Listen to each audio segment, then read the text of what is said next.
This video shows how to buy shares of Central Garden & Pet Company using the ticker CENTA. Central Garden & Pet Company supplies lawn, garden, and pet products and is listed on NASDAQ. This is an educational walkthrough and not financial advice. To purchase shares, you need a broker, and I will use eToro as an example to demonstrate the process. After registering, you will need to verify your account, usually with an ID document, and add funds before you can place a trade. Use the platform search field and type the ticker CENTA to locate the correct listing. Double-check the company name and NASDAQ exchange to ensure you selected the right asset. On the stock page, review the basic company information and the price chart to confirm this is the correct stock. Verify the company description and exchange listing before proceeding. Click Invest or Buy. Enter the amount you want to purchase, then carefully review the order details and confirm the transaction.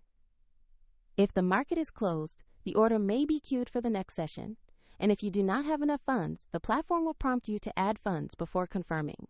After the trade, your new position will appear in your portfolio where you can monitor it. For convenience, the eToro link is included in the video description if you want to follow these steps.